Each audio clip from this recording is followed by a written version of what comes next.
My grandfather grew up in Cicero in Chicago, and he died in 1976. I never had a chance to meet him. But since 1980, he has been voting Democrat in Chicago. The point of that story is don't let somebody else vote for you in the straw poll. You should go vote for yourself. Seriously, go out and vote in the straw poll. It's important that our voice is heard.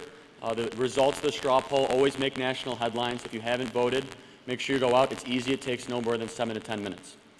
What's going on in our education system in this country is scary. I got a text message the other day from a kid in Texas, and he showed me a picture of a math problem, and they were learning the distribution property, which is a basic mathematical principle. But on the top of it, it said, redistribute the wealth, as a way to teach this mathematical principle. I was taken back. I said, this is on our math classes? In my public high school near outside of Chicago, Paul Krugman wrote our economics textbook. He writes a majority of the economics textbooks in this country. So it's so important that we reach out to our younger audiences and fight back against this progressive aggression into our schools, which makes me so excited to introduce our next speaker. Callista Gingrich is writing children's books that teach American values, capitalism, and history the right way, not the liberal doctored way. It's so important that we reach out to our young people using even colored illustrations. If they can't read, read to them. Because if we don't teach them history, the liberals will for us. And do you want the liberals teaching your children history? So ladies and gentlemen, I'm honored to introduce Callista Gingrich.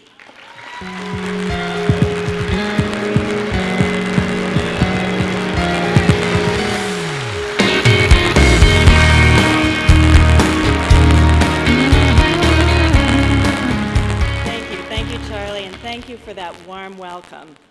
It's great to be here at the 40th Annual CPAC Conference. Ever since the first conference in 1973, CPAC has been a gathering of ideas, activists, candidates, and leaders. This year is bigger, more energetic, and wider-ranging than ever.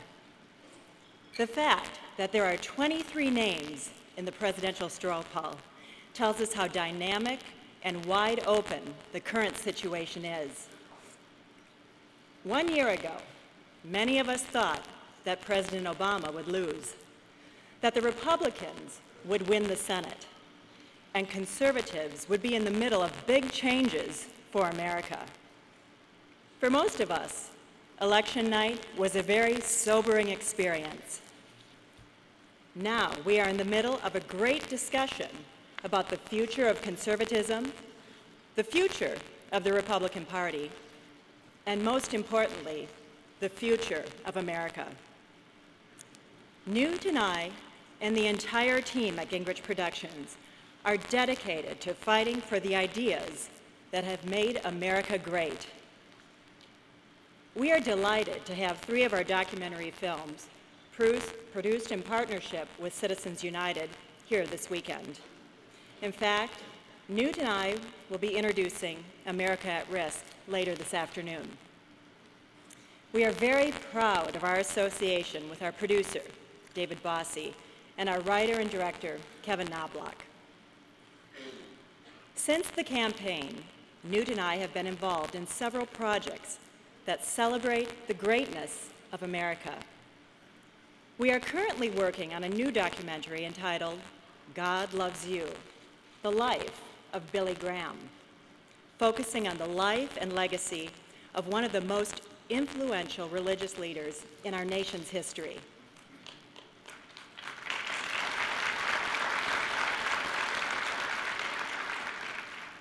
Newt and I are both writing books as well. As some of you know, I write children's history books featuring a time-traveling pachyderm named Ellis the elephant, who rumor has it will be here later this morning.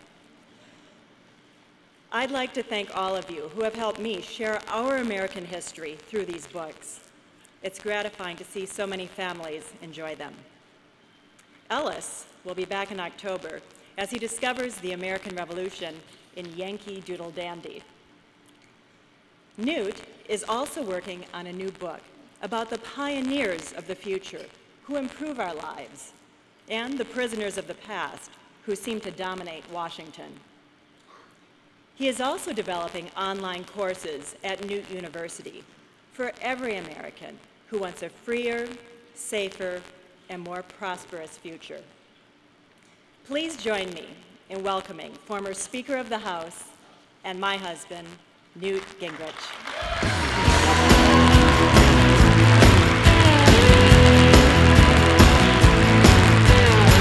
My daddy always was a gentleman, never the kind who ever forced his hand. He would always be the last one to raise his voice.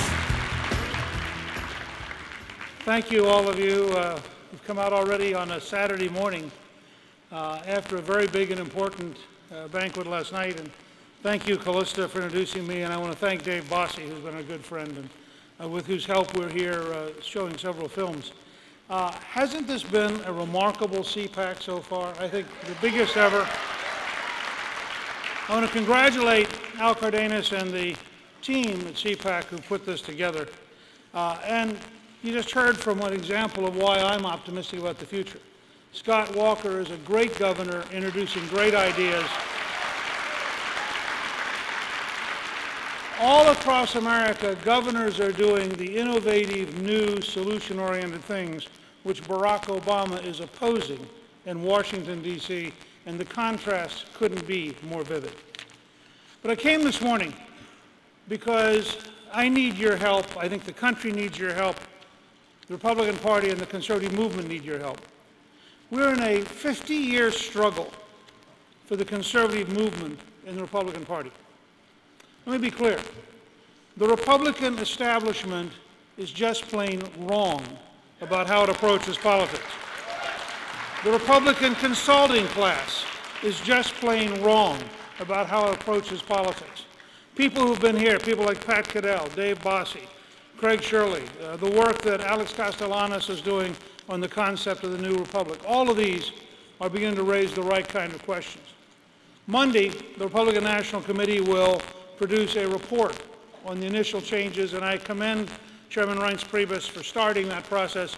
That report will be an important first step, but I want to emphasize, it's a first step. The changes we need are vastly bigger and vastly deeper. Now, the first Republican president posed the challenge for all of us in December 1862. Abraham Lincoln wrote the following to the Congress: "Can we do better? The dogmas of the quiet past are inadequate to the stormy present. The occasion is piled high with difficulty, and we must rise with the occasion. As our case is new, so we must think anew and act anew. We must disenthrall ourselves, and then we shall save the country." We're in the same place again. We have to disenthrall ourselves of the establishment's anti-idea approach. We must disenthrall ourselves from an accountant green eye shades approach to thinking about budgets. We must disenthrall ourselves from a consultant culture which believes politics can be reduced to raising money to run ads to attack somebody. Now, you're going to hear a false attack that we don't need new ideas. Let me draw a distinction. We don't need new principles, but we need lots of ideas about how to implement those principles in the 21st century. And you just heard Governor Walker give you some examples. We need to find ways to empower people to leave poverty. We need to find ways to empower small businesses to create jobs. We need to find ways to get government out of the way. So we do need ideas about how to create those principles. And I tried to figure out how to make vivid how big the change is, so I brought two props. I brought an original source of light about 5,000 years old and something invented in the late 19th century. And I want to show you how big the difference is and why it relates to the politics of 2013. If we were still in the age of the candle with Barack Obama and the modern left, first of all, we would have studies of how many poor people couldn't afford candles. Then we would have a focus on creating a candle redistribution law. Then we would have the candle-making union asking for a law to block the development of the electric light. Then we'd have left-wing activist groups based in San Francisco arguing that electric lights will endanger the environment, and we'll have at least 3 lawyers running things that say you can be killed by electricity if somebody tries to put electricity in your house. Call us and we'll sue them for you. Now, the whole of Washington, in both parties, are prisoners of the past. They are trapped into the ideas, the technology, the mindset. They fight over how to redistribute. On the right, we redistribute by cutting taxes. On the left, we redistribute by having bigger bureaucracy. But they're all trapped in the age of candles. The first effort in electric lights about 1800. On October 22nd, 1879, Thomas Edison's laboratory had the first successful electric light. This was 79 years of hard work. And it lasted 13 and a half hours. Within a few months, Edison had hit upon using carbonized bamboo. And the first practical light using carbonized bamboo lasted 1,200 hours. Here's what Edison said. This is the spirit we have lost, and the thing I really need your help to drive back into the Republican Party, which just seems determined to avoid thinking about it. Edison said, quote, "We will make electricity so cheap that only the rich will burn candles."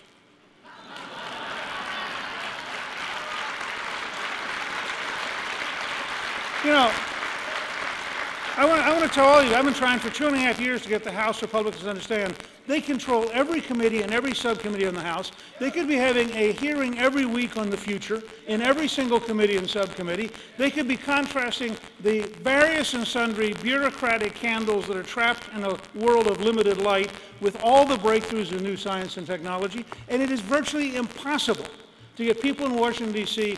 to actually learn how to think about a new world. And I commend to all of you. If you go to gingrichproductions.com, you'll see a newsletter I wrote about 2 weeks ago entitled Pioneers of the Future versus Prisoners of the Past. And I think it captures exactly where we are. We stand today on the edge of a great future, but Washington is blind to it in both parties. Now, I want to ask you in part to help us find the pioneers of the future. When you see new ideas, new approaches, new developments, let us know at Gingrich Productions. We are going to try to develop at Newt University courses. We'd love for you to either take a course or offer a course or create a workshop.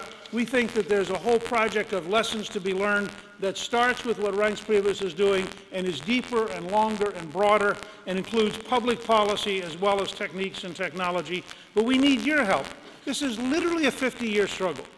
October 27th, 1964, Ronald Reagan, national television. You and I are told increasingly we have to choose between a left and a right. Well, I'd like to suggest there is no such thing as a left or a right. This is Reagan. There's only an up or down. Up, man's old dream, the ultimate in individual freedom, consistent with law and order, or down to the ant heap of totalitarianism. And regardless of their sincerity, their humanitarian motives, those who would trade our freedom for security have embarked on this downward course. It's 1964. He says, this is the issue of this election, whether we believe in our capacity for self-government or whether we abandon the American Revolution and confess that a little intellectual elite in a far distant capital can plan our lives. For us, better than we can plan them for ourselves. The best single book on moving out of bureaucracy into a Tocquevillian society where you, the citizen, are empowered to solve your own problems. This tells you a lot about where we are in the Republican Party. The best single book is by Gavin Newsom, the former mayor of San Francisco and lieutenant governor of California. It's called Citizenville, and every single conservative in this country should read it because it is a practical textbook on all the opportunities in the information age to get rid of government and replace it with citizen activism exactly in the Tocquevillian model. But it embraces the new world and the pioneers who are creating the future. It isn't trapped in an argument over the past. Reagan came to CPAC, March 1st, 1975, probably the most important single CPAC speech in our history.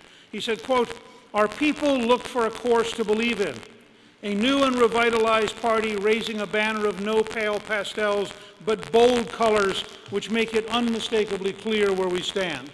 Now, I believe that totally. I'm arguing that part of that clarity has to be a better future for all Americans with new ideas and new solutions that take the principles of our Constitution and liberate us as a people to create a 21st century that is extraordinary.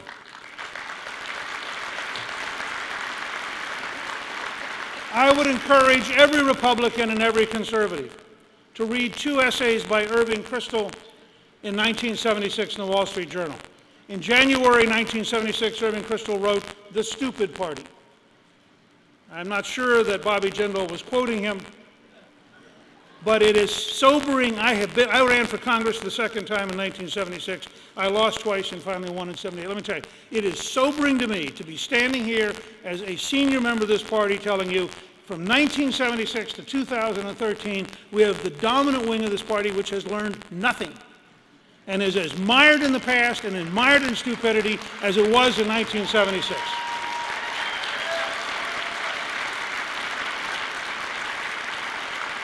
I would urge every Republican to read Kristol's The Stupid Party from January of 76 and Kristol's The Republican Future in May of 76, and to take seriously. We are not in the business just of balancing the budget as the book accountants of the liberals. We are in the business of reshaping the budget to liberate the American people and create a new and a better future in which a balanced budget with a smaller government is more effective and delivers things better to give people better lives. And that's much more than a fight over numbers. It's a fight over values.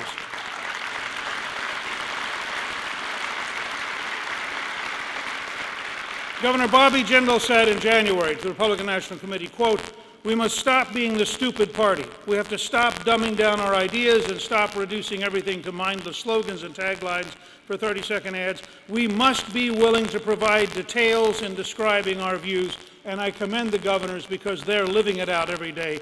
They're doing it. Senator Rand Paul said right here at CPAC, "The GOP of old has grown stale and moss-covered." Jeb Bush last night, and again, if you haven't read it, Jeb Bush today in the Wall Street Journal, began to offer a dramatic vision of a better, more dynamic, more inclusive Republican Party that does, in fact, enter the age of the light bulb, that does understand the pioneers of the future, and that understands there is no red and there is no blue. There are 311 million Americans who deserve a party that wants every one of them to have a dramatically better future, and that ought to be the Republican Party.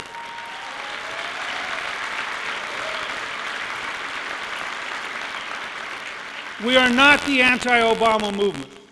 We are for a better American future with greater safety, freedom, and prosperity for all. We're for empowering individuals, not empowering bureaucrats.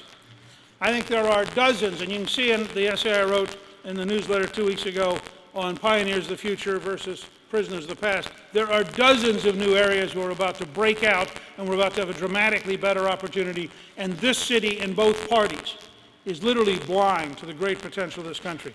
I just want to say one thing in closing, because principles do matter.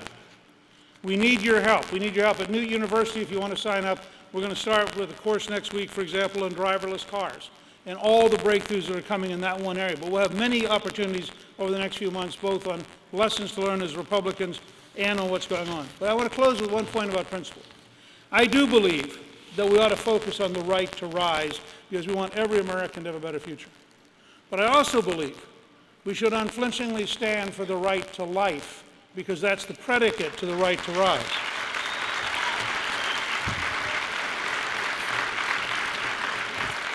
I am very excited to watch Pope Francis, who I believe is going to challenge all of us. He is going to challenge the left on social policy, and he's going to challenge the right on thinking about the poor. And I think that's good for all of us. I think we need to decide that we both want people to have the right to life. Well, then we want to figure out a way to help them empowered to have the right to a good life. And I think if we're a party that believes both in the right to life and in the right to a good life, we will be inevitably the majority party in the United States. Thank you, good luck, and God bless you.